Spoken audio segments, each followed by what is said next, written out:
ವಚನಗಳನ್ನು ಬರೆದಿದ್ದಾರೆ. 12ನೇ ಶತಮಾನವನ್ನು ಸುವರ್ಣಯುಗ ಎಂದು ಕೂಡ ಕರೆಯುತ್ತಾರೆ. ಯಾಕೆಂದರೆ ಆಗಿನ ಕಾಲದಲ್ಲಿ ಬಸವಣ್ಣನವರು ಆ ಧರ್ಮ ಈ ಧರ್ಮ ಎಂದು ಭೇದ ಭಾವ ಮಾಡುತ್ತಿರಲಿಲ್ಲ. ಎಲ್ಲರೂ ಒಂದೇ ಎಂದು ಅವರು ನಮಗೆ ತಿಳಿಸಿಕೊಟ್ಟಿದ್ದರು.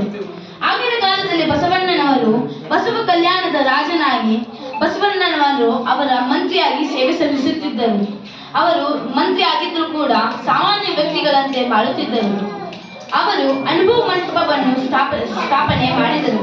ಅಲ್ಲಿ ದೇಶ ವಿದೇಶದಿಂದ ಅನೇಕ ಜನರು ಶಿವಶರಣರಾಗಿ ಬಂದಿದ್ದಾರೆ. ಹೇಗೆ ಅಂದರೆ ಅಕ್ಕಮಹಾದೇವಿ, ಚಂದ್ರಯ್ಯ, ಚನ್ನಬಸವಣ್ಣನವರು ಆದಿಯಂತಹ ಶಿವಶರಣರು ಬಂದಿದ್ದಾರೆ.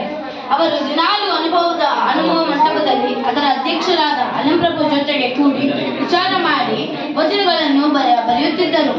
ಅವರೆಲ್ಲರಿಗೂ ಬಸವಣ್ಣನವರು ಒಳ್ಳೆಯ ಮಾತನ್ನು ಹೇಳಿ ಕಲಿಸಿದ್ದಾರೆ. ಅವರು ಬರೆದಿರುವ ಕೆಲವು ವಚನಗಳೆಂದು ಹೇಗೆ ಅಂದರೆ, ಕಳಬೇಡ ಕೊಳಬೇಡ ಉಚಿ ನುಡಿಯಬೇಡ, ಮುನಿಯಬೇಡ ಅನ್ಯರಿಗೆ ಸಹಿ ಪಡಬೇಡ, ಇದೇ ಅಂತರಂಗದ ಶುದ್ಧಿ, ಇದೇ ಬಹಿರಂಗದ ಶುದ್ಧಿ, ಇದೇ ನಮ್ಮ ಕೂಡಲ ಸಂಘ ದೇವ ಕಲಿಸುವ ಪರಿ. ಹೀಗೆ ಅವರು ಅನೇಕ ವಚನಗಳನ್ನು ಬರೆದಿದ್ದಾರೆ.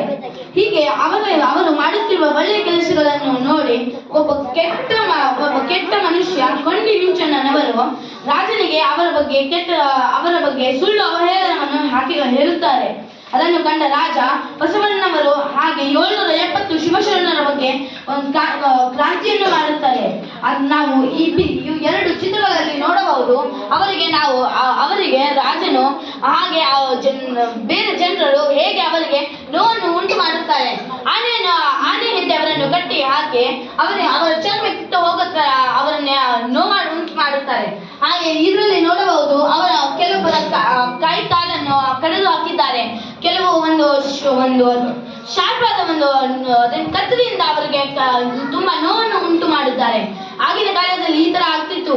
ಅವರು ಬರೆದಿರುವ ಅನೇಕ ವಚನಗಳನ್ನು ಅವರು ಸುಟ್ಟುಹಾಕಿದ್ದಾರೆ. ಇದೆಲ್ಲವನ್ನು ಕಂಡು ನನಗೆ ತುಂಬಾ ಬೇಸರ ಉಂಟಾಗುತ್ತದೆ. ಆದರೆ ಬಸವಣ್ಣನವರು ಕ್ರಾಂತಿ ಮಾಡಿದ ಈ ಭೂಮಿಯಲ್ಲಿ ನಾನು ಜನ್ಮ ತಾಳಬೇಕೆಂದರೆ ನನಗೆ ತುಂಬಾ ಗೌರವ ಉಂಟಾಗುತ್ತದೆ.